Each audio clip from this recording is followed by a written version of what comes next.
Hello and welcome back to all dear students, welcome to Career Planet. तो बच्चों हम chapter पढ़ रहे हैं अल्कोहल फिनॉल ईथर और पिछली क्लास में हमने टॉपिक डिस्कस किया था अल्कोहल फिनॉल और जल की अम्लीयता का क्रम। तो हमने आधा टॉपिक डिस्कस कर लिया था, आधा रिमेनिंग है, कुछ क्वेश्चंस बेस्ड उस पर एनसीईआरटी प्रॉब्लम्स वो बाकी है। आज की क्लास में हम डिस्कस करेंगे फिनॉल की अम्लीयता, फिनॉल की अम्लीयता का अल्कोहल और वाटर से कंपैरिजन और उन पे बेस्ड प्रॉब्लम्स। मतलब फिनॉल पे अगर कोई प्रतिस्थापी जुड़ा हुआ है तो उसकी अम्लीयता पे क्या फर्क पड़ रहा है, क्या बढ़ रही है या फिर घट रही है। तो स्टार्ट करते हैं बच्चों, acidic nature of phenol, phenol की अम्लीयता। पिछली क्लास में आपने नोट्स बनाए हैं, उन्हीं नोट्स को कंटिन्यू करते हुए तो पिछली क्लास में हमने यहाँ तक छोड़ा था कि भाई फिनॉल की जलीय NaOH से अगर आप क्रिया करा लेते हैं तो पता चलता है कि फिनॉल जल तथा अल्कोहल दोनों से अधिक अम्लीय है। अब कैसे? तो बच्चों अगर फिनॉल है, अगर आपके पास फिनॉल है प्लस वाटर है एक्वस सॉल्यूशन, तो फिनॉल जलीय विलयन में बनाएगा फिनॉक्साइड आयन। ठीक, फिनॉल से प्रोटॉन छुड़वा दो, ये बनाएगा फिनॉक्साइड आयन। अब देखो ऑक्सीजन पे दो लोन पेयर तो पहले से ही होते हैं, O सिंगल बॉन्ड H है ना बच्चों, है ना, O के साथ सिंगल बॉन्ड H। अगर ये पूरा का पूरा बॉन्ड ऑक्सीजन पे टूट गया तो ऑक्सीजन नेगेटिव और H पॉजिटिव। तो ऑक्सीजन नेगेटिव मतलब दो इलेक्ट्रॉन है ना, इसलिए तुम्हें यहाँ तीन लोन पेयर नजर आ रहे हैं। और इसे बोलेंगे क्या? तो हम कहेंगे ये फिनॉक्साइड आयन है। अब बच्चों ये फिनॉक्साइड आयन अनुनाद के कारण स्थायी है। फिनॉक्साइड आयन अनुनाद दर्शाता है और फिनॉक्साइड आयन अनुनाद के कारण स्थायी है। ठीक, और अगर इसमें अनुनाद है, ये स्थायी है, तो ये प्रोटॉन छोड़ दे, कोई तकलीफ नहीं है इसको। तो प्रोटॉन छोड़ेगा तो हम कहेंगे फिनॉल बाय नेचर क्या है, एसिडिक है, अम्लीय प्रकृति का है। सिमिलरली अगर मैं अल्कोहल की बात करूं तो बच्चों अल्कोहल जलीय विलयन में प्रोटॉन तो छोड़ देगा, बनाएगा क्या? तो हम कहेंगे अल्कोक्साइड आयन प्लस प्रोटॉन। अब इसका नाम लिख देते हैं हम पहले, दिस इज अल्कोक्साइड आयन। ठीक है, तो भाई ये है अल्कोक्साइड आयन, परंतु अल्कोक्साइड आयन में किसी प्रकार का कोई अनुनाद नहीं होता है, no resonance. Alkoxide ion but no resonance. और बच्चों अगर इसमें कोई अनुनाद ही नहीं है इसका मतलब ये अस्थायी, और अगर अस्थायी है तो ये इस प्रोटॉन के प्रति बंधुता दिखाएगा। फिर मैं अनस्टेबल हूँ, वापस प्रोटॉन लेके और बैक साइड कन्वर्ट हो जाता हूँ। तो अल्कोहल दुर्बल अम्ल है, जबकि फिनॉल अल्कोहल की अपेक्षा क्या है, अच्छा अम्ल है। तो हमने स्ट्रेंथ पढ़ी थी कि अल्कोहल, फिनॉल और जल में अच्छा एसिड की बात करें तो फिनॉल बेटर है, फिनॉल की अम्लीयता सर्वाधिक है, उसके बाद में जल और उसके बाद में अल्कोहल। क्योंकि अल्कोक्साइड आयन अगर जल में भी होगा तो बच्चों वो अल्कोहल में कन्वर्ट हो जाएगा, वो पानी से प्रोटॉन ले लेगा, है ना। तो अल्कोक्साइड आयन पानी से प्रोटॉन ले लेगा, मतलब अल्कोक्साइड आयन प्रबल क्षार, तो फिर अल्कोहल क्या हो गया, दुर्बल अम्ल, इस तरह से। ठीक है, अब फिनॉक्साइड आयन में अनुनाद है और अनुनाद की वजह से फिनॉक्साइड आयन क्या है, स्थायी है। और क्या रीजन है बच्चों? तो ये भी हमने पिछली क्लास में डिस्कस किया था कि फिनॉल में OH समूह अधिक विद्युत ऋणी sp2 संकृत कार्बन से सीधा जुड़ा है, जिससे OH बंध की ध्रुवीयता बढ़ जाती है तथा अल्कोहल की अपेक्षा फिनॉल का आयनन ज्यादा होता है। तो फिनॉल को प्रोटॉन छोड़ना है और अल्कोहल को प्रोटॉन छोड़ना है, तो बच्चों ये वाला कार्बन जो है ना, ये sp2 संकृत कार्बन है। ठीक, और ये कार्बन क्या है, तो हम कहेंगे ये एल्किल समूह है, ये sp3 संकृत है। अब sp2 संकृत कार्बन sp3 की अपेक्षा क्या होता है, तो हम कहेंगे ये अधिक विद्युत ऋणी होता है। ठीक, तो बच्चों ये ऑक्सीजन इस फिनाइल ग्रुप से भी परेशान हो रहा है, ये sp2 संकृत कार्बन है, ये भी से इलेक्ट्रॉन छीनने की कोशिश कर रहा है, तो इस चक्कर में प्रोटॉन फटाफट छोड़ देगा और फिनॉक्साइड बना देगा। लेकिन यहाँ ऐसा कुछ नहीं है, sp3 संकृत कार्बन क्या होता है, तो हम कहेंगे कम विद्युत ऋणी। तो अगर ये कम विद्युत ऋणी है तो ये पास वाले ऑक्सीजन को परेशान नहीं करेगा, उल्टा ही तो लोन पे इलेक्ट्रॉन डेंसिटी बढ़ाएगा, तो इसमें इलेक्ट्रॉन घनत्व बढ़ाएगा, तो प्रोटॉन छोड़ने की कोई जल्दी नहीं बची है इसको, तो नहीं छोड़ेगा प्रोटॉन। तो अगर ये प्रोटॉन नहीं छोड़ेगा तो इसके कंपैरेटिवली ये क्या है, वीक एसिड है। ठीक है। तो एक और रीज़न भी हो सकता है ना, अगर अपने पास 4 ऑप्शंस आते हैं तो ये स्टेटमेंट हमें क्लियर होना चाहिए। नीट और जेई का पेपर मोस्टली एनसीईआरटी पे बेस्ड होता है, तो एनसीईआरटी एक लाइन आपको याद होनी चाहिए। तो ये सबको पता होता है कि फिनॉक्साइड में अनुनाद होता है, वो स्थायी है इसलिए फिनॉल अच्छा अम्ल, एल्कोक्साइड में अनुनाद नहीं है, अस्थायी है इसलिए दुर्बल अम्ल। लेकिन ऑप्शन में ये है ही नहीं, तो उसमें ऐसा है कि भाई एल्कोहल का OH जो है वो sp3 संगृत कार्बन से जुड़ा है, जबकि फिनॉल में ऑक्सीजन परमाणु जो है वो sp2 संगृत कार्बन में जुड़ा है, इसलिए फिनॉल में आयरन ज़्यादा है, अल्कोहल में कम है, इसलिए फिनॉल अच्छा अम्ल है और कंपैरेटिवली अल्कोहल उसके सामने खराब अम्ल है। तो रीजन पॉसिबल है, सही है, हो सकता है, ठीक है। अब बच्चों एल्कोक्साइड आयन में ऋण आवेश केवल ऑक्सीजन परमाणु पर है, जबकि फिनॉक्साइड आयन में आवेश विस्थानीकृत होता है, और फिनॉक्साइड आयन में आवेश का विस्थानीकरण इसे फिनॉल की अपेक्षा ज़्यादा स्थायी बनाता है। अब ये क्या बात कहना चाह रहा है, तो इसके लिए बच्चों अपन को फिनॉक्साइड आयन में अनुनाद पढ़ना पड़ेगा। तो हम पहले एक नया टॉपिक पढ़ लेते हैं, फिनॉक्साइड आयन में अनुनाद। ठीक, कैसे होगा, हमने लिख तो दिया कि भाई फिनॉक्साइड आयन में अनुनाद है, तो चेक करें आप।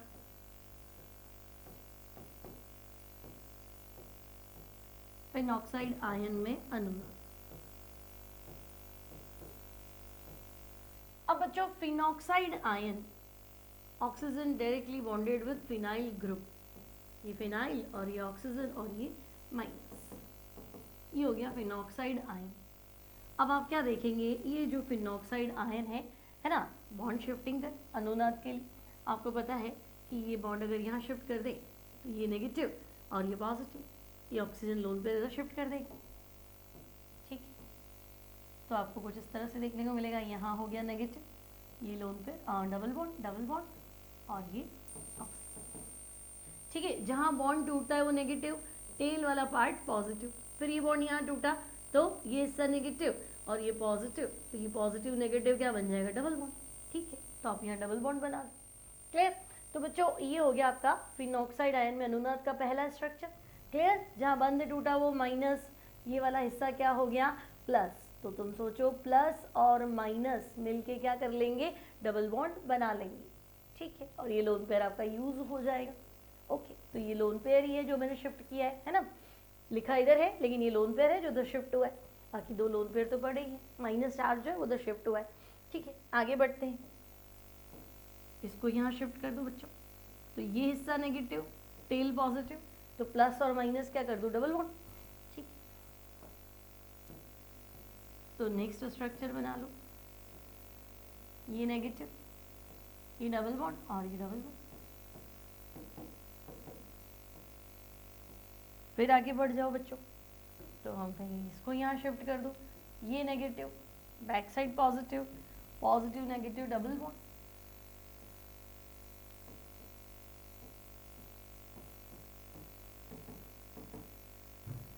और लास्ट में शिफ्ट कर दो इसको वापस यहाँ पे। ठीक है, तो देखो ऑक्सीजन वापस नेगेटिव चार्ज ले लेगा, 3 लोन पेयर हो गए एक तरह से, है ना, यहाँ नेगेटिव, ये side positive, plus minus double bond.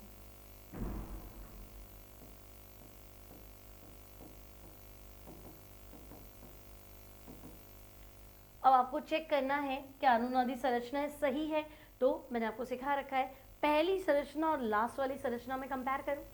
First में देखो डबल बॉन्ड लेफ्ट में है, एक बॉन्ड लेफ्ट में, 2 राइट में है। लास्ट में देखो एक बॉन्ड राइट में है और 2 लेफ्ट में, यानी सारे बॉन्ड घूम के अपनी स्थिति बदल चुके, तो सारे बॉन्ड्स घूम गए, मतलब अनुनादी संरचनाएं कंप्लीट हो गई। अब हम विस्थानीकरण वाली कुछ बात कर रहे थे, तो विस्थानीकरण मतलब डीलोकेलाइजेशन। डीलोकेलाइजेशन मतलब अपनी जगह पे ना रहना, शिफ्ट होते रहना, मूव होते रहना। तो मुझे बताओ कि भाई फिनॉक्साइड में पहले ऑक्सीजन पे नेगेटिव था, लेकिन ये नेगेटिव पूरी रिंग में घूम रहा है ना। पहले फिनॉक्साइड में फर्स्ट स्ट्रक्चर में नेगेटिव चार्ज ऑक्सीजन पे था, लेकिन अनुनाद के कारण पूरी रिंग में घूम रहा है। तो रिंग में अगर घूम रहा है, एक संरचना दूसरी संरचना में बदल रही है, तो एनर्जी लॉस होता है। जितना एनर्जी लॉस होता है, सिस्टम की ऊर्जा जितनी कम होती है, स्थायित्व तंत्र का उतना ही बढ़ता है। तो भाई फिनॉक्साइड आयन में अनुनाद है, अनुनाद की वजह से वो स्थायी। तो आप कहेंगे ऐसा तो फिर फिनॉल में भी था, फिनॉल में भी तो अनुनाद था, वो भी तो स्थायी था, तो आपने उससे प्रोटॉन निकाला ही क्यों। तो आप ध्यान से सोचो कि फिनॉल में जब हम अनुनाद पढ़ते हैं तो थोड़ा आपको क्लियर हो कि भाई फिनॉल में अनुनाद जब हमने पढ़ा था तो हमने इस बॉन्ड को यहाँ शिफ्ट कर लिया था, ये यहाँ शिफ्ट हो गया था, आपको first negative charge ortho position पे मिला, आफ्टर दैट ये एज इट इज, और यहाँ डबल बॉन्डेड ऑक्सीजन और ये प्लस। तो बच्चों ये द्विबंधित ऑक्सीजन तो और ज्यादा विद्युत ऋणी हो गया ना, है ना भाई, एक तो O है और एक O प्लस है ना। ऑक्सीजन आवर्त सारणी का दूसरा विद्युत ऋणी तत्व है, सबको पता है। आप कहेंगे हाँ ठीक है, ऑक्सीजन बहुत ज्यादा इलेक्ट्रोनेगेटिव है, सामने फ्लोरीन तो है नहीं, तो ये बहुत अच्छा इलेक्ट्रोनेगेटिव एलिमेंट, लेकिन इसके सामने O प्लस है, तो जो विद्युत ऋणी अपना इलेक्ट्रॉन छोड़ चुका है तो उसकी तो टेंडेंसी बहुत ज्यादा हो गई कि नहीं, अब तो इलेक्ट्रॉन चाहिए हर हाल में। तो बच्चों O के कंपैरेटिवली O प्लस बहुत ज्यादा विद्युत ऋणी है, तो ये तो चाहेगा इसको बाहर निकालो, ये बाहर जाएगा तभी स्टेबलाइज्ड होगा, तो ये बाहर निकलेगा तो तुम वापस यहीं तो पहुंच गए फिनॉक्साइड आयन में, है ना। तो हम कहेंगे फिनॉल से ज्यादा अच्छा अनुनाद आपको कहाँ देखने को मिलेगा, फिनॉक्साइड आयन। तो फिनॉल प्रोटॉन त्याग के और फिनॉक्साइड आयन बनाएगा, बस प्रोटॉन लेने वाला कोई होना चाहिए, है ना भाई। अम्ल है यानी प्रोटॉन छोड़ेगा, कहाँ छोड़ेगा, पानी में डालोगे तो पानी प्रोटॉन खींच लेगा, किसी क्षार में डालोगे तो वो प्रोटॉन ले लेगा, सामने वाला प्रोटॉन लेने वाला ही नहीं है तो थोड़ा ना अम्लीय सामर्थ्य बता सकते हैं, ठीक है। तो ये चीज आपको ध्यान रखनी है। अब इस बात का मतलब समझ में आ गया, आपको बुक में दिया है कि भाई ठीक है, एल्कोक्साइड में दो नेगेटिव चार्ज सिर्फ ऑक्सीजन एटम पे रहता है, लेकिन फिनॉक्साइड में वो डीलोकेलाइज्ड होता है, मतलब अनुनाद के कारण बेंजीन रिंग में घूमता रहता है, जो उसको फिनॉल से ज्यादा अच्छा स्टेबिलिटी प्रोवाइड करता है। अब ये तो बात हो गई कि भाई फिनॉल फिनॉक्साइड आयन बनाकर क्या करता है, अनुनाद प्राप्त कर लेता है, इसलिए प्रोटॉन छोड़ देता है, इसलिए फिनॉल अच्छा अम्ल है। अल्कोहल ऐसा नहीं कर पाता और एल्कोक्साइड आयन की तुलना, एल्कोक्साइड आयन की प्रोटॉन के प्रति एफिनिटी बंधुता रहती है, तो एल्कोक्साइड आयन प्रोटॉन वापस ले लेता है पानी से और अल्कोहल फॉर्म में रहता है। तो फिर अल्कोहल से बेटर है कि पानी प्रोटॉन छोड़ देता है ना। तो हम कहेंगे हाँ ओके, ये सब तो ठीक है। तो अम्लीयता का क्रम हो गया phenol greater than water greater than alcohol. अब आपसे कहा जा रहा है कि भाई फिनॉल के अम्लीय सामर्थ्य पर प्रतिस्थापी समूहों का प्रभाव। अब देखो प्रॉब्लम क्या है, तो हमने फिनॉल की अनुनादी संरचनाओं में देखा था, या हमने फिनॉक्साइड आयन की भी अनुनादी संरचनाओं में देखा था कि ऑर्थो और पैरा स्थिति पर नेगेटिव चार्ज घूमता है। देखो नेगेटिव चार्ज पहले आपको मिला ऑर्थो, है ना, 1-2 पोजीशन को क्या बोलते हैं, ऑर्थो, आमने सामने वाली स्थिति को क्या बोलते हैं, पैरा। तो फिनॉक्साइड आयन या फिनॉल की अनुनादी संरचनाओं से ज्ञात है कि इनमें नेगेटिव चार्ज जो है वो ऑर्थो और पैरा पे घूमते, ठीक है, यानी ये प्रोटॉन छोड़ते हैं और ऑर्थो और पैरा पे क्या करते हैं, नेगेटिव प्रोवाइड कर देते। तो बच्चों अगर मैं ऑर्थो और पैरा स्थिति पर इलेक्ट्रॉन विड्रॉइंग ग्रुप जोड़ दूं, EWG, या तो ऑर्थो पे, है ना, या फिर क्या करूं पैरा स्थिति पे, तो और बढ़िया हो जाएगा, स्टेबिलिटी और ज्यादा हो जाएगी। सोचो विड्रॉइंग ग्रुप क्या करेगा, विड्रॉइंग ग्रुप परेशान करेगा कि हमें इलेक्ट्रॉन दो, और ये इलेक्ट्रॉन कब दे पाएगा, जब ये प्रोटॉन को छोड़ेगा। तो अगर कोई मांगने वाला आ गया तो ये जल्दी छोड़ेगा, प्रोटॉन छोड़ना ही पड़ेगा, विड्रॉइंग ग्रुप लगा, है ना। सिमिलरली यहाँ विड्रॉइंग ग्रुप है तो ये क्या करेगा, इसको परेशान करेगा कि भाई हमें प्रोटॉन चाहिए, हमें तो इलेक्ट्रॉन चाहिए। तो यहाँ ये नेगेटिव चार्ज देता तो है, अगर ये छोड़ देगा तो जल्दी दे देगा। तो हम कहेंगे इलेक्ट्रॉन विड्रॉइंग ग्रुप EWG, ठीक है, किसमें, तो हम कहेंगे फिनॉल में। तो बच्चों सिर्फ ऑर्थो और पैरा ध्यान रखेंगे, क्योंकि नेगेटिव चार्ज घूम रहा था ऑर्थो और पैरा, तो अगर मैं यहीं जोड़ूंगी तो इनको फायदा होगा, अगर मैं विड्रॉइंग ग्रुप को मेटा पे जोड़ दूंगी तो क्या फायदा होगा। मेटा पे मांग रहा है मुझे इलेक्ट्रॉन दो, लेकिन मेटा पे तुम तो माइनस पहुंचा ही नहीं सकते हो, देखो एक छोड़कर एक डबल बॉन्ड है ना, तो हम कहेंगे मेटा स्थिति पर तो हम नेगेटिव चार्ज नहीं पहुंचा सकते, तो मेटा पे नहीं लगाना है। आपको देखना है कि यदि फिनॉल में विड्रॉइंग ग्रुप या तो कहाँ जुड़ा हो, फिनॉल में इलेक्ट्रॉन विड्रॉइंग ग्रुप ऑर्थो व पैरा स्थिति पर जुड़ा हो तो क्या होगा, तो हम कहेंगे यदि फिनॉल में इलेक्ट्रॉन विड्रॉइंग ग्रुप, समझ गए ना, इलेक्ट्रॉन आकर्षी समूह, ठीक है, इलेक्ट्रॉन विड्रॉइंग ग्रुप यानी कि इलेक्ट्रॉन अट्रैक्टिंग ग्रुप, इलेक्ट्रॉन खींचने वाला समूह, इलेक्ट्रॉन आकर्षी समूह, और तो वो पैरा स्थिति पर जुड़ा हो तो यह फिनॉक्साइड आयन के स्थायित्व को बढ़ा देता है और फिनॉल की अम्लीयता को भी बढ़ा देता है। तो हमें सीधा यहाँ पे एसिडिक स्ट्रेंथ के ऑर्डर में लिखना है, तो हम कहेंगे तो यह फिनॉल की अम्लीयता को बढ़ाता है। ठीक है, तो आपको ध्यान रखना है, IIT में भी क्वेश्चन आ चुका है बच्चों, ये है ना, फिनॉल में ग्रुप्स लगा दिए थे, सब्स्टिट्यूट प्रतिस्थापी समूह लगा दिए थे ऑर्थो और पैरा पे, और पूछा था अम्लीय सामर्थ्य का क्रम बताओ। तो बताओ, विड्रॉइंग ग्रुप है तो बढ़ाएगा, लेकिन अगर डोनेटिंग ग्रुप होता तो, अगर मैं आपको कहती कि देखो फिनॉल तो है, तो तुम कहोगे अगर ये अनुनाद दर्शाएगा तो भी ऑर्थो और पैरा पे क्या करेगा, इलेक्ट्रॉन घनत्व बढ़ाएगा। अब हम कह रहे अच्छा ऑर्थो और पैरा पे इलेक्ट्रॉन घनत्व बढ़ रहा है, तो हम क्या करें, यहाँ पे कोई डोनेटिंग ग्रुप जोड़ देते, है ना। हमने क्या किया, ऑर्थो और पैरा पोजीशन पे इलेक्ट्रॉन डोनेटिंग ग्रुप कनेक्ट कर दिया, EDG।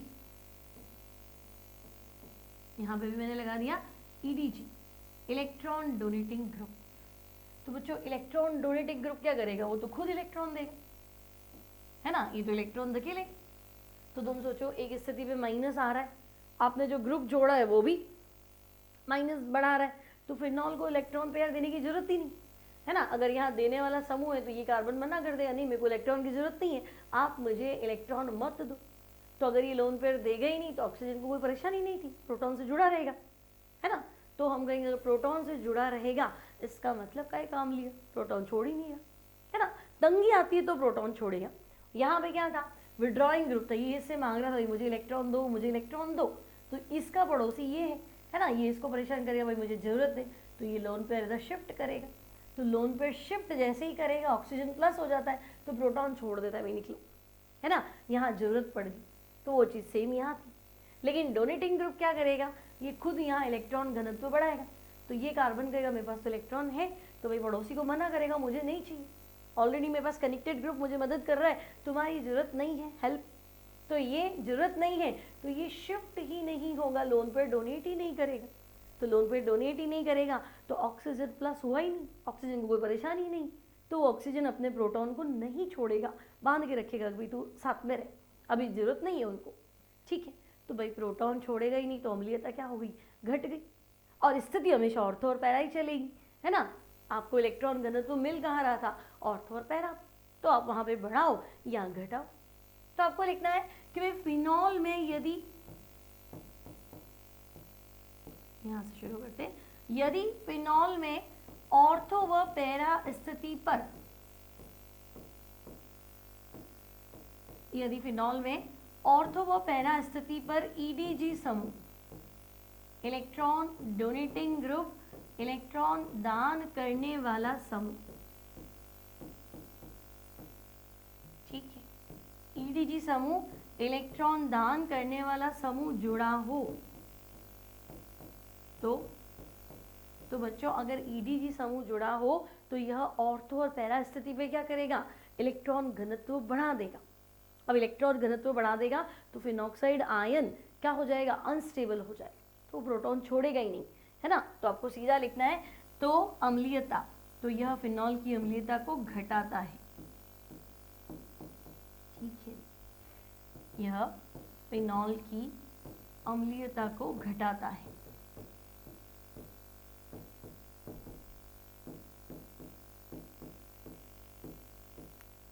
ठीक है, यहाँ तक भी कोई दिक्कत नहीं, है ना। हमें सीधा याद रखना है भाई EWG जुड़ा हुआ है तो एसिडिक स्ट्रेंथ बढ़ेगी, ठीक है, और अगर EDG जुड़ा हुआ है तो एसिडिक स्ट्रेंथ घटेगी। अब प्रॉब्लम है कि भाई EDG कौन सा है, हमें कैसे पता चलेगा EWG कौन सा है।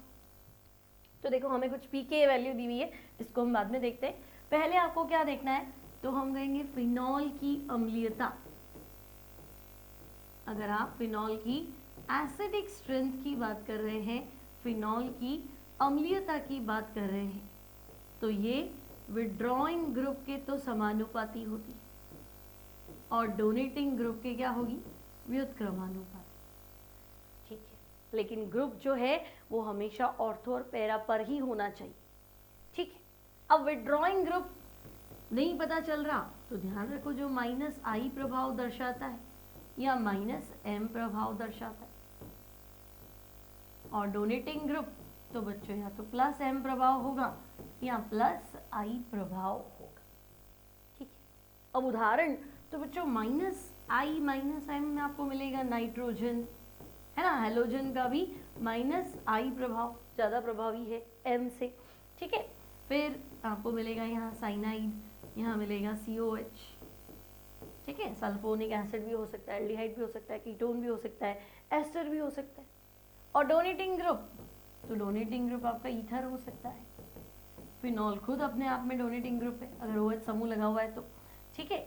और NH2 ग्रुप है, वो भी डोनेटिंग है। तो भाई जिसके पास लोन पेयर है वो तो डोनेट करेगा, है ना, तो प्लस एम प्रभाव। अब हेलोजन में आप थोड़ा अटक जाओगे, भी हेलोजन का तो प्लस एम प्रभाव है ना, लेकिन जब प्लस एम और प्लस आई में कंपेयर करने की बात आती है हेलोजन में, तो हेलोजन की इलेक्ट्रॉन या प्लस एम प्रभाव दर्शाने की क्षमता इतनी ज़्यादा नहीं है जितना उसका माइनस आई प्रभाव तेज पड़ता है। तो जब भी हेलोजन आ जाए तो माइनस आई प्रभाव को सोच के अपना आंसर देना। तो माइनस आई प्रभाव मतलब विड्रॉइंग ग्रुप कंसीडर करना, ठीक है। अब अगर मैं कहूँ कि भाई फिनॉल की अम्लीयता, तो ग्रुप के आधार पे तय कर लो। अब आपको एक Ka और pKa का कॉन्सेप्ट पता है भाई, अगर फिनॉल प्रोटॉन देगा तो क्या होगा, तो हम कहेंगे उसका वियोजन बढ़ेगा। अब अगर वियोजन बढ़ेगा, है ना, तो रिएक्शन आपकी फॉरवर्ड डायरेक्शन में चलेगी, Ka का मान बढ़ेगा, ठीक है। आपको ध्यान रखना है Ka होता है बच्चों अम्ल वियोजन स्थिरांक। कोई पूछ ले pKa क्या है, मैं कैसे इस क्वेश्चन को सॉल्व करूं, है ना, तो आपको देखना है पहले तो यहाँ से Ka क्या है, तो जब भी कोई उत्क्रमणीय अभिक्रिया में पदार्थ वियोजित होता है, फिलहाल अम्ल की बात चल रही है, तो K मतलब कांस्टेंट, A मतलब अम्ल, तो Ka है अम्ल वियोजन स्थिरांक, ठीक है। अब जैसे जैसे Ka का मान बढ़ेगा, अम्ल वियोजन स्थिरांक का मान बढ़ेगा, तो हम कहेंगे अम्लीय सामर्थ्य भी बढ़ेगा, ठीक है। आपको अपना आंसर निकालना है तो Ka की वैल्यू से निकालें, तो हम कहेंगे अम्लीय सामर्थ्य बढ़ेगी। तो फिर pKa का क्या रोल है, तो बच्चों pKa जो होता है वो होता है नेगेटिव लॉग ऑफ K, ठीक है, negative log of Ka। For example उदाहरण लेके समझ लेते हैं हम। देखो मान लो कि मेरे पास दो एसिड है, एक का Ka 10 की पावर -4 है, एक का Ka 10 की पावर -6 है, ठीक है। दो अलग अलग एसिड है तो मैं Ka1 लिख देती हूँ, Ka2। तो अब मुझे लग रहा है भाई Ka ज़्यादा है, अम्ल वियोजन स्थिरांक ज़्यादा है, तो अम्लीयता ज़्यादा होगी, लेकिन वो Ka नहीं दे रहा है, वो तुम्हें pKa दे रहा है।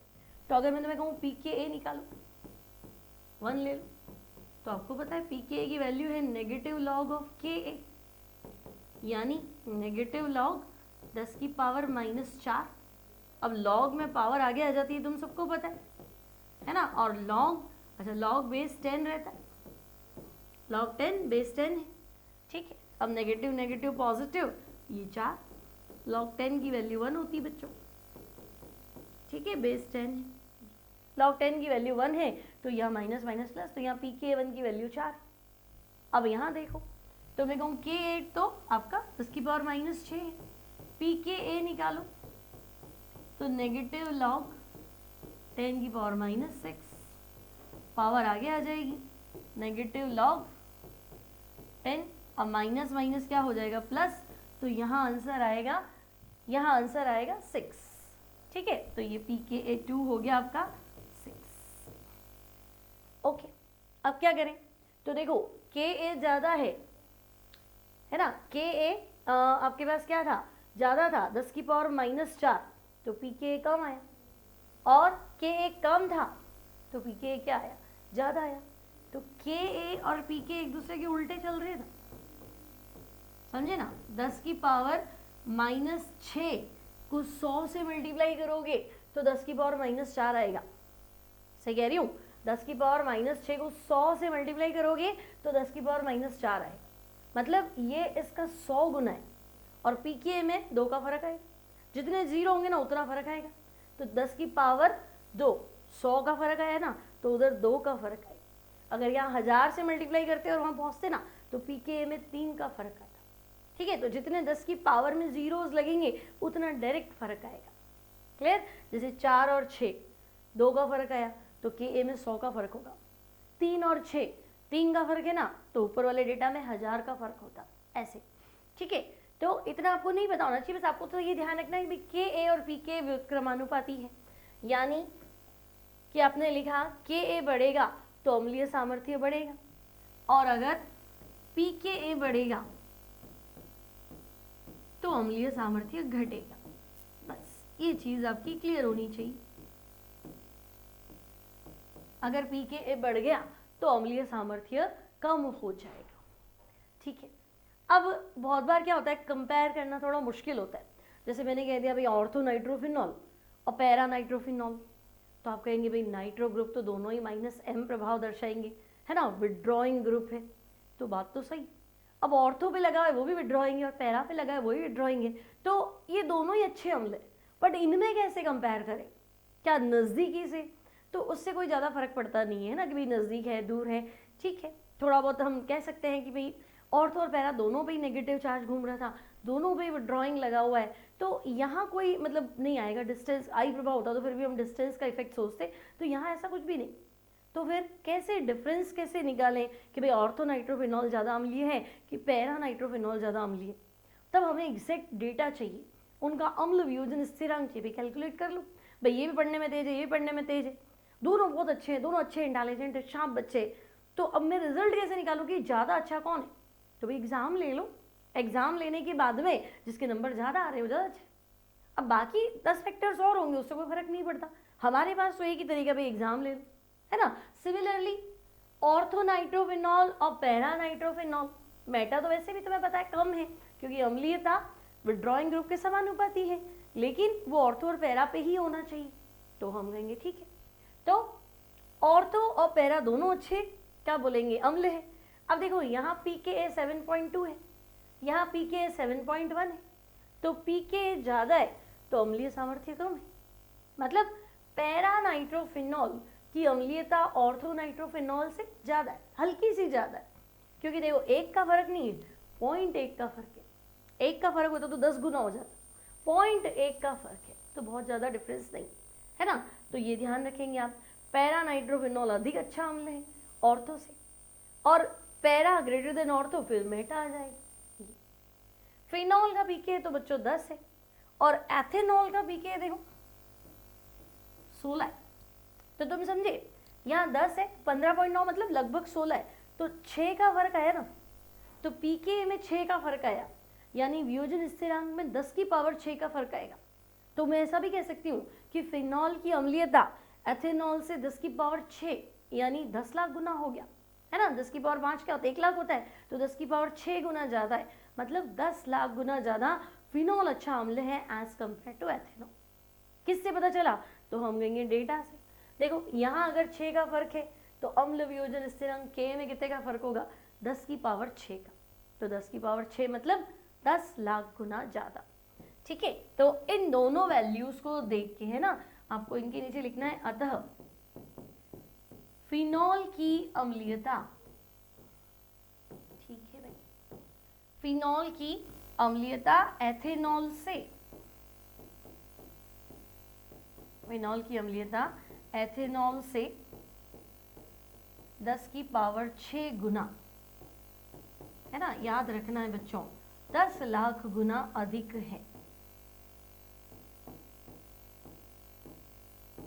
क्लियर? बात सिंपल सी है, डेटा पे बेस्ड बात है, आपको ध्यान रखनी है। ओके, तो हम इतना तो सीख गए कि भाई फिनॉल का अम्लीय सामर्थ्य विड्रॉइंग ग्रुप के समानुपाती और डोनेटिंग ग्रुप के व्युत्क्रमानुपाती। अब विड्रॉइंग ग्रुप ऑर्थो और पैरा पे ही होने चाहिए। अब मान लो नहीं है, जैसे मेटा नाइट्रोफिनॉल था और फिनॉल था, तो भी आपने कहा नहीं मेटा वाला अच्छा अम्ल है ना, मतलब लगभग 2 का फर्क आ रहा है, कि 10 है इसको 8 मान लूँ, तो पी के में 2 का फर्क आ रहा है, तो के में 10 की पावर 2 का फर्क आएगा, मतलब 100 गुना हो गया, है ना। तो हम कहेंगे ठीक है, सिर्फ -m प्रभाव ही थोड़ा ना है, -i प्रभाव भी तो है, नाइट्रो तो विड्रॉइंग ग्रुप है, इलेक्ट्रॉन खींचेगा तो -m या -i, तो -i प्रभाव का भी असर तो पड़ेगा ना अम्लीयता पे, और समानुपाती, इसलिए मेटा नाइट्रोफिनॉल की अम्लीयता फिनॉल से तो ज़्यादा है। क्यों? क्योंकि इसमें अभी भी विड्रॉइंग ग्रुप लगा हुआ है। इस तरीके से आपको क्वेश्चन सॉल्व करना है। अब आपके पास शायद एनसीईआरटी का एक क्वेश्चन दिया हुआ है हमारे पास यहाँ पे। एनसीईआरटी क्वेश्चन नंबर 11.4 उदाहरण है। अब आपको पूछा है निम्नलिखित यौगिकों को अम्लीय सामर्थ्य के बढ़ते क्रम में व्यवस्थित कीजिए। पहला है प्रोपेन 1-ऑल, मतलब अल्कोहल है। फिर 2,4,6 ट्राइनाइट्रोफिनॉल, तो देखो 2,4,6 ट्राइनाइट्रोफिनॉल मतलब फिनॉल और फिनॉल की तीनों पोजीशन यानी ऑर्थो पैरा ऑर्थो तीनों पोजीशंस जो है बच्चों विड्रॉइंग ग्रुप से गिरी हुई, तीनों पे विड्रॉइंग ग्रुप लगा, उनमें बहुत तगड़ा हमले। फिर 3 नाइट्रोफिनॉल और 3,5 डाई नाइट्रोफिनॉल, फिर फिनॉल, फिर 4 मैथिल फिनॉल। तो मैं कहूँगी 3 नाइट्रोफिनॉल मतलब मेटा पोजीशन पे, 3 और 5 दो विड्रॉइंग ग्रुप है तो और बढ़िया लग रहा है, तो ये ले लिया फिनॉल। ठीक है, तो बच्चे 1 2 3 पे नाइट्रो विड्रॉइंग तो मिला, 4 और 5 ये भी मेटा होगी। लेकिन अभी मैंने आपको बताया फिनॉल से तो बेटर ही माने जाएंगे, विड्रॉइंग ग्रुप तो है, अम्लीयता तो बढ़ाएंगे, चाहे एम प्रभाव की वजह से नहीं बढ़ा रहे पर आई प्रभाव की वजह से बढ़ाएंगे, तो बढ़ेगा तो सही भाई, माइनस आई इफेक्ट लगेगा। तो सबसे बढ़िया तो 2,4,6 ट्राई नाइट्रोफिनॉल हो गया। ठीक है, नंबर दे दें हम इनको, ये फर्स्ट हो गया, ये आपका सेकंड हो गया, सेकंड को मैंने सबसे ज़्यादा रखा है। ठीक है, फिर ये थर्ड है, ये फोर्थ है, तो हमने अब लिया है फोर्थ को। ठीक है, फिर 3 नाइट्रोफिनॉल विड्रॉइंग तो ये भी है, तो इसके बाद जो आंसर में आएगा दैट विल बी 3 नाइट्रोफिनॉल। ये आपका विड्रॉइंग ग्रुप है और ये हो गया थर्ड नंबर वाला। उसके बाद देखो फिनॉल भी ठीक है, फिर तो फिनॉल भी अम्ल है, अल्कोहल तो पीछे ही रखना है, तो हम कहेंगे ठीक है फिनॉल, नंबर दे दें इसको 4, ये हो गया 5 और ये 6, तो हम कहेंगे अब फिनॉल फिफ्थ नंबर वाला। अब बच्चों मैथिल समूह तो डोनेटिंग ग्रुप है, डोनेटिंग ग्रुप हमेशा क्या करेगा, अम्लीयता को घटाएगा। मैथिल तो ईडीजी है, तो हम कहेंगे भाई तो घटाएगा अम्लीयता, तो ठीक है ना, फिनॉल से कम अम्लीय कर दूं, लेकिन अल्कोहल से तो बेटर ही रहेगा ना फिनॉल, चाहे डोनेटिंग है चाहे विड्रॉइंग, तो हम कहेंगे हाँ भाई फिनॉल की अम्लीयता अल्कोहल से तो बेटर है। तो ऑप्शन 1 को तुम्हें लास्ट में रखना है, प्रोपेन 1 ऑल, यानी CH3 CH2 CH2 और OH। तो प्रोपेन 1 ऑल जो है वो और पीछे हो जाएगा। ठीक है, तो फिफ्थ के बाद में हमने रखा 6th है ना, 4 मिथाइल फिनॉल, ये आपका हो गया 6th, और ये नंबर 1 था प्रोपेन 1 ऑल। तो ये है अम्लीयता का क्रम, समझ में आ गया। सर्वाधिक हो गया 2,4,6 ट्राइनाइट्रोफिनॉल। ठीक है, अब इसे किसने पूछा है, बढ़ते क्रम में, और हमने व्यवस्थित किया है घटते क्रम। ठीक है, तो मैं क्वेश्चन चेंज कर दूं, नहीं तो फिर तुम भूल जाओगे, तो मैं बढ़ते क्रम की जगह घटते क्रम में कर देती हूँ, ताकि अपना आंसर सेट हो जाए, तो वापस लिखना पड़ेगा। एग्जाम में आ जाए बढ़ते क्रम में, मतलब जो सबसे तेज पढ़ रहा है ना उसको लास्ट में लिखना, इस पूरे को घुमा दे, सबसे आगे प्रोपेन 1 ऑल, फिर वो मिथाइल वाला फिनॉल, फिर फिनॉल, फिर 1 नाइट्रो वाला, फिर 2 नाइट्रो वाला, और फिर 3 नाइट्रो वाला, मतलब इसको पलट देना। ठीक है, ये हो गया आपका एनसीईआरटी का क्वेश्चन जो था एसिडिक स्ट्रेंथ पे बेस्ड। अब हम रिएक्शंस पढ़ रहे थे OH बंद विखंडन वाली अभिक्रियाएं, चाहे अल्कोहल हो चाहे फिनॉल, तो फिनॉल में तो हमें ज़्यादा मिली ही नहीं, बस एक सोडियम से क्रिया थी, एक सोडियम हाइड्रोक्साइड से क्रिया थी, फिर वो कंपैरिजन हो गया, भाई अल्कोहल अच्छा एसिड है, फिनॉल अच्छा एसिड है कि वाटर अच्छा एसिड है, तो हम कंपैरिजन करने में उलझ गए।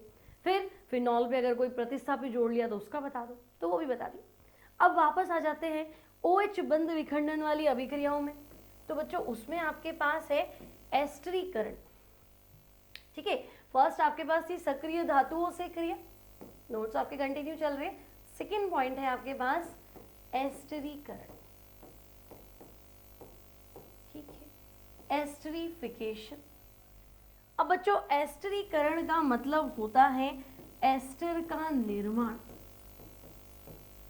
है ना। कभी भी आपको दे के एस्टरीफिकेशन मतलब ले दे के आप क्या बनाना चाह रहे हैं, तो आप कह रहे हैं एस्टर का निर्माण।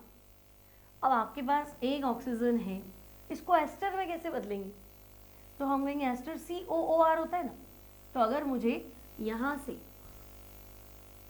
है ना, यहाँ पे तो मेरे पास ऑक्सीजन तो है ही, ठीक है, मान लो अल्कोहल है जैसे ये RO, ठीक है, यहाँ मेरे पास क्या था, H था, तो मैं H हटा दूँ और मैं ऐसा कोई ग्रुप कनेक्ट कर दूँ, C डबल बॉन्ड O, और O तो ऑलरेडी है ना R, अगर मैं ये ग्रुप इससे कनेक्ट कर देती हूँ तो देखो एस्टर तो बन गया COOR, है ना, तो ले दे के मुझे C डबल बॉन्ड O नहीं जोड़ना है, वो कार्बोनाइलेशन हो जाएगा फिर, ठीक है, मुझे RC double bond O group जोड़, ठीक, अब सिर्फ RC double bond O group किसी में जोड़ दिया जाए तो इसे एसिल बोलते हैं, हिंदी में एसिल, इंग्लिश में SI, और R की जगह अगर मैं CH3 ले लूँ तो बच्चों इसे CH3C डबल बॉन्ड O ये ग्रुप जोड़ दूँ, यानी एसिटिल समूह का जुड़ना। तो अगर आपको मिले एसिल समूह का जुड़ना एस्टरीकरण है तो हम कहेंगे बिल्कुल है, या एसिटिल समूह का जुड़ना एस्टरीकरण है तब भी ठीक है, एसिल समूह का जुड़ना तब भी ठीक है। तो आपको ध्यान रखना है एस्टरीकरण मतलब एस्टर का निर्माण, हाँ तो एस्टर तो बनेगा ही, एस्टरिफिकेशन बोल रहे हो, कैसे होगा, तो हम कहेंगे एसिल समूह,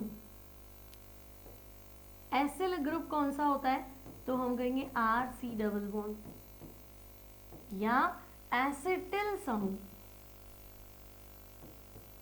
एसिटिल समूह R की जगह CH3 ले लो बच्चों, CH3C डबल बॉन्ड O का जुड़ना, ठीक है, एसिटिल ग्रुप अगर जुड़ गया तो हम कहेंगे एस्टर बना, और अभिक्रिया का नाम क्या है, तो हम कह देंगे एस्टरीकरण। अब किस किस से हम जोड़ सकते, तो बच्चों RCO ग्रुप तुम्हें अम्ल हेलाइड से मिल जाएगा, सीधा कहूँ तो अम्ल क्लोराइड से मिल जाएगा, या फिर एनहाइड्राइड से भी मिल जाएगा, या कार्बोक्सिलिक एसिड से भी मिल जाएगा। तो आपको क्या करना है, सिर्फ अल्कोहल या फिनॉल की रिएक्शन करानी है। एक बार नोट्स लिख लेते हैं हम, जब अल्कोहल, भाई अल्कोहल का एस्टरीकरण पढ़ रहे हो कि फिनॉल का, तो जब अल्कोहल या फिनॉल की क्रिया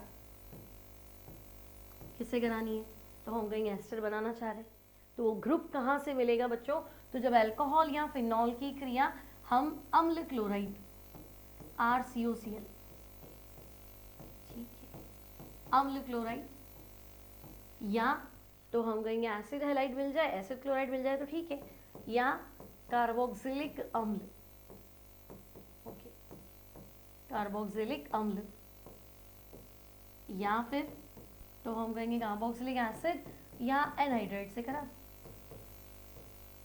ठीक है, एनहाइड्राइड से कराते हैं। इन तीनों में से अगर आप रिएक्शन किसी से भी कराते हैं बच्चों तो यह एस्टर बनाता है, ओके, तो यह एस्टर बनाता है। और इस अभिक्रिया को क्या बोलेंगे, तो हम कहेंगे एस्टरीफिकेशन, है ना, एस्टरीकरण। तो आपको 3 बार रिएक्शन करानी, तो मान लो मैंने क्या किया, सबसे पहले अल्कोहल की अभिक्रिया कार्बोक्सिलिक अम्ल से कराई, ठीक है, अल्कोहल की अभिक्रिया कार्बोक्सिलिक अम्ल से। अब बच्चों ये थोड़ा ध्यान रखना, मैकेनिज्म जब आएगा, जब हम पढ़ेंगे, ये एसिड होते हुए भी OH देगा और अल्कोहल से H, है ना, इस पे क्वेश्चन आ चुका है, ऑक्सीजन 18 कर देगा, ऑक्सीजन 16 कर देगा, तो तुमसे पूछे ऑक्सीजन 18 कहाँ गया, है ना, मतलब अम्ल का जो OH है ना वो पानी बन के बाहर निकलता है, ठीक है, तो ये एसिड होते हुए भी OH देगा और यहाँ से H, क्योंकि alcohol as a nucleophile attack करता है इस कार्बन पे, ठीक है, तो हम कहेंगे ओके, फिलहाल तो वाटर निकाल देते हैं। तो बच्चों ये अभिक्रिया उत्क्रमणीय है और आपके पास जो बना वो है ROC डबल बॉन्ड O, या मैं इसको R डैश कर देती प्लस वाटर, ठीक है, तो वाटर जो है वापस एस्टर को जल अपघटित करके रिएक्शन को पीछे ले जाता है, तो हमें क्या करना है, उस वाटर को हटाना है, तो अभिक्रिया सांद्र H2SO4 की उपस्थिति में करा लेते हैं। फॉर एग्जाम्पल आपसे पूछा जाए कि भाई एसिटिक अम्ल की क्रिया, एसिटिक एसिड हो गया CH3COH, एसिटिक अम्ल की क्रिया आपको करानी है एथेनॉल से सांद्र H2SO4 की प्रेजेंस में, ओके, तो जब एसिटिक एसिड की रिएक्शन इथेनॉल से कराएंगे सांद्र H2SO4, तो एसिड से OH निकालना, यहाँ से H निकालना है और आंसर जो है वो है CH3, C double bond O C2H5, यानी एथिल एसीटेट। ठीक है, एथिल एसीटेट बोलेंगे या एस्टर बोलेंगे।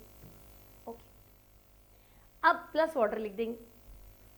अब आपको बताना है भी H2SO4 की प्रेजेंस में क्यों कराई, तो आपको बताना है कि भाई उपरोक्त अभिक्रिया या जब हमने अल्कोहल और एसिड की रिएक्शन कराई तो बच्चों यह अभिक्रिया उत्क्रमणीय होती है। ठीक, तो क्या H2SO4 का काम सिर्फ पानी को बाहर निकालना ही है, तो हम कहेंगे नहीं, एसिड प्रोटॉन कैटेलाइज्ड भी है, दोनों काम करेगा। अम्ल उत्प्रेरित भी है, प्रोटॉन देके रिएक्शन को कैटेलाइज करेगा, उत्प्रेरित भी करेगा, लेकिन साथ साथ में क्या करेगा, तो हम कहेंगे रिएक्शन के दौरान जो वाटर बनता है उस वाटर को भी क्या कर लेता है, एब्जॉर्ब कर लेता है, निर्जली कारक की तरह कार्य करता है। तो अभिक्रिया में प्रयुक्त सांद्र H2SO4, अभिक्रिया में प्रयुक्त उत्प्रेरक, ठीक है, अभिक्रिया में प्रयुक्त उत्प्रेरक यानी कि सांद्र H2SO4 निर्जली कारक की तरह व्यवहार करता है।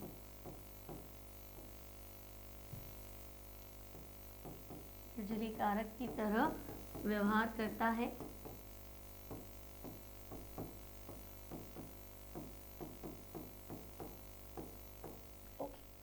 निर्जली कारक की तरह व्यवहार करता है तथा सह उत्पाद जल, जो बाय प्रोडक्ट बना है जल को अवशोषित कर लेता है। ठीक है, अभिक्रिया में बने सह उत्पाद जल को अवशोषित कर लेता है। उससे क्या होगा, तो बच्चों अगर रिएक्शन के दौरान बने वाटर को हटाती जाए, मान लो वाटर हटा तो रिएक्शन फॉरवर्ड चलेगी, है ना, तो आपको बताना है, इसलिए अभिक्रिया क्या चलेगी, फॉरवर्ड डायरेक्शन में चलेगी, अग्र दिशा में चलेगी। तो सह उत्पाद जल को अवशोषित कर लेता है जिससे अभिक्रिया फॉरवर्ड डायरेक्शन में, ठीक है, जिससे अभिक्रिया अग्र दिशा में विस्थापित होती है। ठीक है, तो इसका रोल समझ में आ गया आपको, अग्र दिशा में विस्थापित होती है। अब आप चाहें तो सेम रिएक्शन फिनॉल से भी कर सकते थे। मतलब अगर मैं आपको कहती कि भाई फिनॉल की अभिक्रिया एसिटिक अम्ल से करा लो, तो ये लिखा हमने एसिटिक एसिड प्लस हमने लिखा फिनॉल, है ना, और अम्ल उत्प्रेरित अभिक्रिया है H2।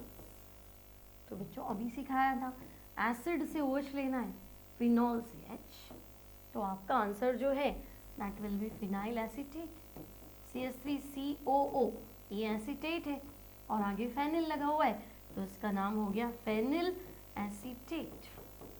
ठीक है ना, एस्टर का नाम लिखना आता है, O के साथ जो कनेक्टेड है वो एल्किल, एल्किल या एरिल जो भी है तो वो फेनिल और बचा हुआ एसीटेट। ठीक है, अब अगर मैं कहूँ नहीं अम्ल क्लोराइड से अभिक्रिया कराओ तो आपको क्या करना है, अल्कोहल की अभिक्रिया अम्ल क्लोराइड लाइक एसिटिल क्लोराइड से कर दो, अम्ल क्लोराइड आर लिख देते चलो। अब बच्चों अभिक्रिया के दौरान आपको दिख रहा है कि HCl ही बाहर आएगा, तो इस HCl को अवशोषित करने के लिए आप पिरिडीन ले, पिरिडीन क्षार है, पिरिडीन क्षार है, अभिक्रिया के दौरान HCl जो बना है इसको अवशोषित कर लेगा और आपका जो आंसर है वापस एस्टर हो जाएगा, ROC डबल बॉन्ड O और R, ये बन गया एस्टर। ठीक है,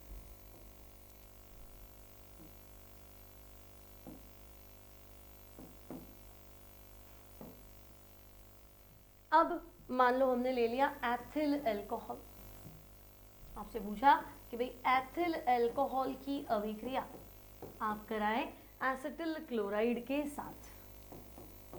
ओके, और इस बार रिएक्शन आपको पता है किसकी प्रेजेंस में है, तो हम कहेंगे पिरिडीन, शॉर्ट में लिख दो P1। तो करना क्या है, तो आपको पता है अल्कोहल से H ले लो, यहाँ से Cl ले लो और कनेक्ट कर दो, तो देखो C2H5 एथिल समूह है, O से जुड़ा हुआ एल्किल एथिल और बचा हुआ एसीटेट, CH3COO क्या है एसीटेट, तो इसे लिखेंगे एथिल एसीटेट। और IUPAC लिखना है तो एथिल एथेनॉइट। तो आपने देखा अल्कोहल की रिएक्शन हमने सीधे डायरेक्ट कार्बोक्सिलिक एसिड से करा दी और हमने एसिटिल क्लोराइड CH3COCl को क्या पढ़ोगे तो आपको लिखना है एसिटिल क्लोराइड से कराई। अब मान लो एनहाइड्राइड से नहीं कराई, उससे भी करा लो। अच्छा, यहाँ अल्कोहल की जगह फेनिल भी ले सकते थे, फिनॉल ले सकते थे, रिएक्शन आपकी सेम रहती। ठीक है, अब आपने मान लो कि अल्कोहल या फिनॉल कुछ भी ले सकते हैं, अल्कोहल की अभिक्रिया एनहाइड्राइड से करा दो। तो बच्चों एनहाइड्राइड लिखना आता है, RCO लेफ्ट में लिखेंगे, RCO राइट में लिखेंगे और बीच में ऑक्सीजन। तो ये है अम्ल एनहाइड्राइड। ठीक है, ये भी एसिड की प्रेजेंस में होगी, रिवर्सिबल होती है रिएक्शन। तो हम कहेंगे ठीक है, अम्ल उत्प्रेरित अभिक्रिया है। अब आपको पता है अल्कोहल से तो यहाँ पे H ही जाना है, तो बच्चों यहाँ टूट जाएगा RCOO और ये H कार्बोक्सिलिक चला जाएगा, है ना। आपका जो ग्रुप है कनेक्ट होने वाला वो ये है RCO, कनेक्ट कर दो तो RO में RCO को जोड़ दो तो वापस जो आंसर है वो हो जाएगा एस्टर। ठीक है, फॉर एग्जाम्पल कुछ और ले लेते हैं, लाइक मैंने ले लिया अल्कोहल की जगह इस बार फिनॉल। मान लो आपसे पूछा क्या होता है जब फिनॉल की अभिक्रिया एसिटिक एनहाइड्राइड से कराते हैं। तो बच्चे एसिटिक एनहाइड्राइड मतलब CH3CO लेफ्ट में, CH3CO राइट में और बीच में O। ठीक है, फिनॉल की क्रिया एसिटिक एनहाइड्राइड, इसका नाम है एसिटिक एनहाइड्राइड। अब जितनी भी तुम एसिटिक एसिड की रिएक्शन करोगे, सॉरी एनहाइड्राइड की रिएक्शन करोगे, उनमें 99% केसेस में एसिटिक एसिड बाहर निकल जाता है। CH3COO उसका लिविंग ग्रुप तो ये तो गया।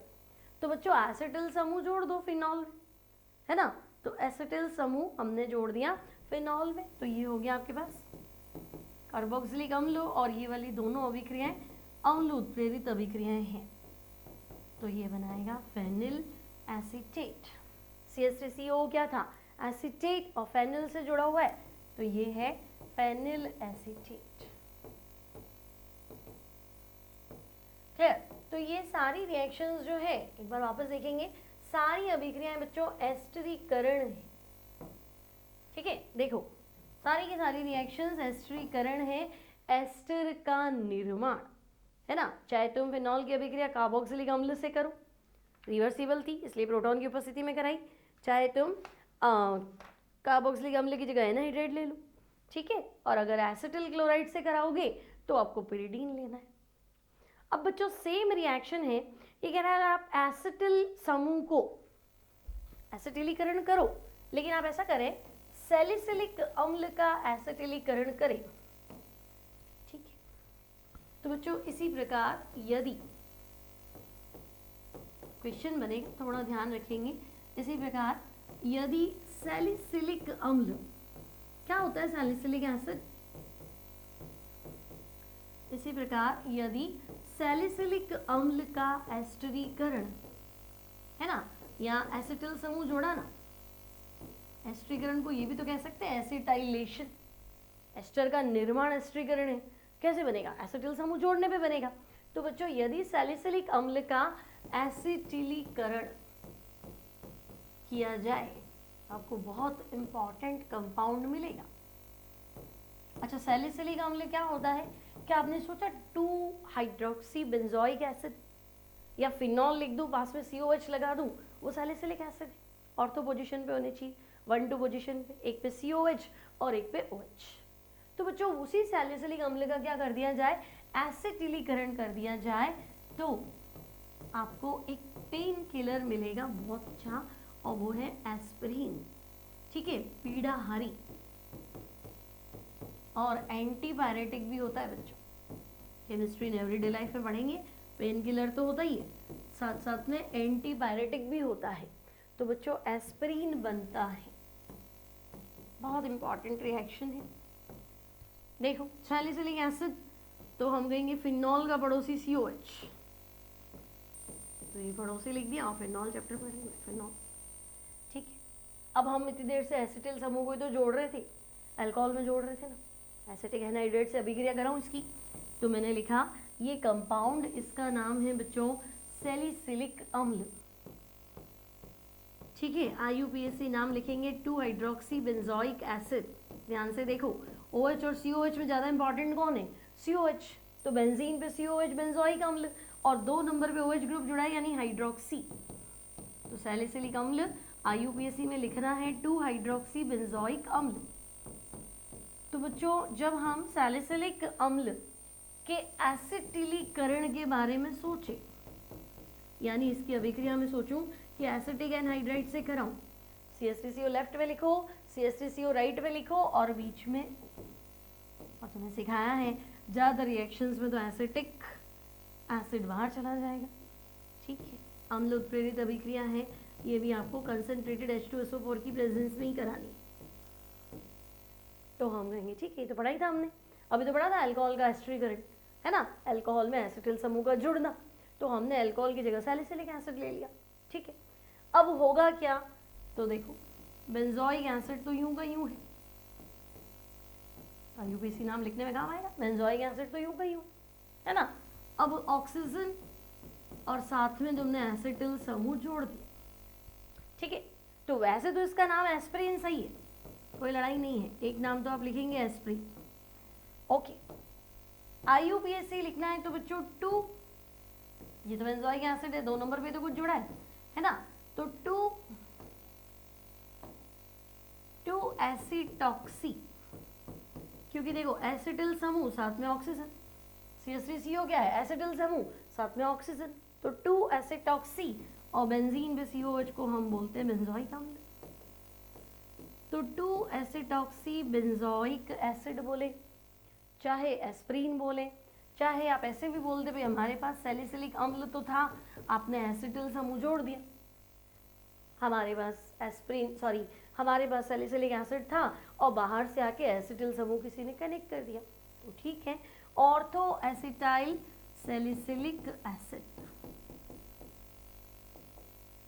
ऑर्थो एसिटाइल सैलिसिलिक एसिड कह दीजिए, एस्प्रिन कह दीजिए, या 2 एसिटॉक्सी बेंजोइक एसिड। तो बच्चों ये एनाल्जेसिक होता है, पीड़ाहारी होता है, मतलब पेन किलर है, दवाइयाँ जैसे आप डिस्प्रिन ले रहे हैं, बेंजोन ले रहे हैं, वैसे ये भी ले रहे हैं, तो ये एक तो पेन किलर है, दूसरा एंटीपायरेटिक है ना, बुखार के समय बॉडी के टेम्परेचर को क्या करता है, डाउन करता है, जैसे पैरासीटामोल काम करती है वैसे ये भी करता है।